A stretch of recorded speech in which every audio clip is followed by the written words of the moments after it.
d'être là pour cette deuxième vidéo. Dans celle-ci, je vais vous parler des lectures que j'ai faites la semaine dernière. Donc il y en a trois, un petit peu moins que la semaine d'avant, mais bon, c'est des livres qui faisaient à peu près 300 à 400 pages, donc il faut quand même avoir un peu de temps pour les bouquiner. Donc je vais vous parler du premier, c'est La deuxième femme de Louise May. Je ne sais pas si vous vous rappelez, dans l'autre vidéo, c'était le dernier dont je vous parlais, c'était ma lecture en cours en fait. Donc c'est un thriller domestique psychiatrique où on va suivre Sandrine. Sandrine est une jeune femme qui n'a pas du tout confiance en elle. Elle s'estime grosse, conne et moche. Elle ne s'aime pas du tout. Et en fait, au début du roman, on découvre sa vie un petit peu routinière. Elle va travailler, elle rentre chez elle, elle n'a pas trop de vie sociale et elle ne fait pas grand-chose d'autre que le travail en fait dans sa vie. Et un jour, regardant les informations télévisées, elle va tomber sur un reportage traitant de la disparition d'une femme.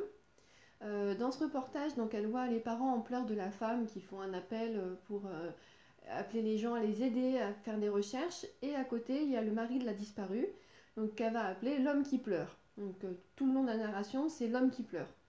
Et il est accompagné de son fils Mathias.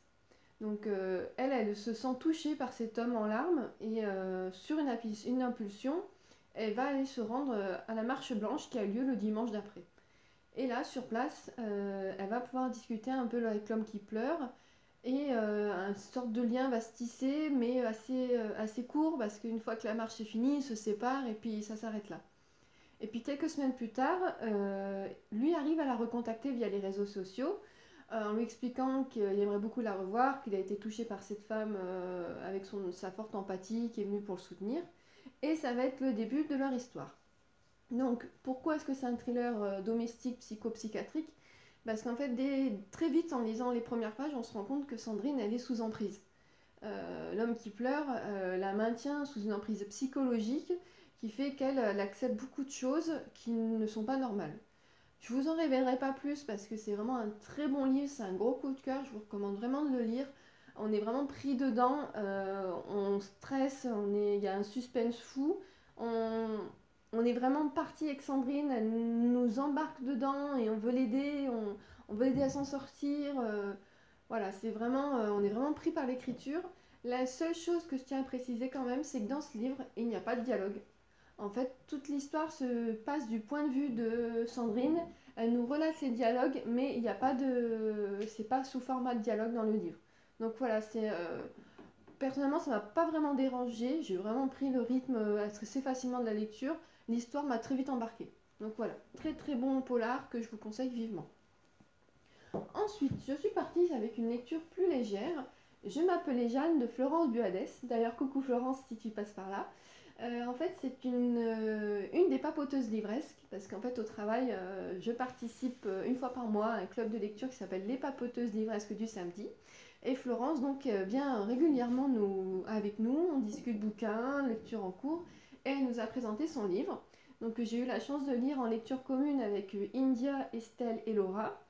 Donc là, on est sur une histoire qui se passe autour de chez moi, à Cannes. On suit Lola, une jeune femme qui, quand commence l'histoire, vit une rupture amoureuse assez douloureuse. Et Lola, dans la vie, est biographe. Suite à une demande du maire, elle va se rapprocher de Madame de Beaumont, donc, qui est une baronne assez connue de la vie locale de Cannes. Et le maire lui a demandé d'en faire une biographie. Donc Lola va se rendre chez cette dame et va commencer à l'écouter raconter ses souvenirs. Mais très vite, un premier événement se passe, une sensation étrange lorsqu'elle saisit un objet, et donc Lola va se découvrir un don, et surtout Lola va se rendre compte que la baronne ne lui raconte pas tout. Donc je vous en dirai pas plus parce que vraiment il est super, il faut absolument le lire. Il est assez court, il fait 225 pages, je vous avoue qu'il y aurait eu 100 pages de plus, ça m'aurait pas du tout dérangé, au contraire je serais restée un peu plus longtemps avec Lola et toute sa clique. Sachez que dans ce livre, vous voyagez, vous allez en République dominicaine, vous allez à Los Angeles. C'est très beau, c'est une histoire de secret de famille, une histoire d'amitié, d'amour, de famille. C'est vraiment un très très beau livre que je peux que vous inciter à lire. Voilà, tellement il est beau. Donc voilà, pour l'instant, deuxième coup de cœur de la semaine. Et sachez que ça va être une semaine coup de cœur parce que le troisième c'en est un aussi.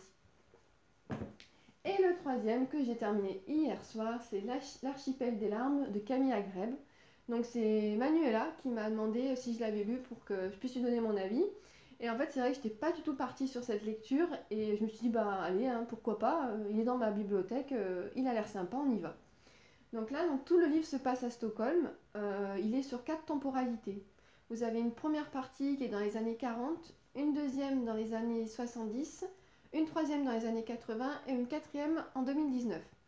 Donc à chaque fois, en 1940, on suit une femme, Elsie, qui est auxiliaire de police. Donc à l'époque, les femmes ne pouvaient pas être estimées policières, donc elles étaient auxiliaires de police, qui va se rendre sur les lieux d'un viol.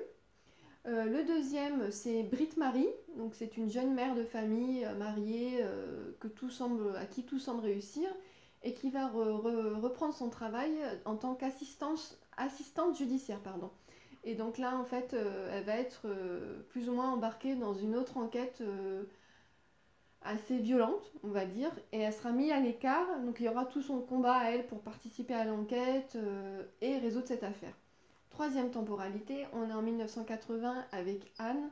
Anne est une très jeune profileuse, en fait elle a été diplômée, elle est reconnue par ses professeurs comme étant une très bonne élève et une très bonne future profileuse. Et elle va être mandatée par la section des homicides de la police de Stockholm pour les aider à faire le profil d'un tueur en série qui sévit depuis des décennies. Et quatrième partie, on est avec Malin, ou Malin, je ne sais pas trop comment ça se prononce, en 2019, donc toujours à Stockholm, elle est également policière. Et là, elle va enquêter, suite à la découverte d'un corps, elle va enquêter sur un cold case qui date de plusieurs années. Donc vous vous en doutez, les 4 destins de ces femmes sont liés. C'est vraiment c'est super bien fait. Vous commencez, c'est très chronologique en fait. Vous commencez avec les 1940, vous avez le premier chapitre et à chaque fois après, donc ça, un gros bloc de chapitre pour la deuxième personne, un gros bloc de chapitre pour la troisième et pareil pour la quatrième. Donc il n'y a pas de flashback, mais on se perd pas du tout en narration, c'est vraiment bien construit. L'histoire, j'ai même pas vu la résolution, quoi. En fait j'ai compris à la fin, quand l'auteur a bien voulu nous dire ce qui se passait. J'ai pas réussi à faire d'hypothèse plausible, je me suis un peu éparpillée, je savais pas du tout qui avait fait le coup. Et j'avoue que c'est bien fait, c'est bien trouvé, c'est cohérent, vraiment une très très bonne lecture.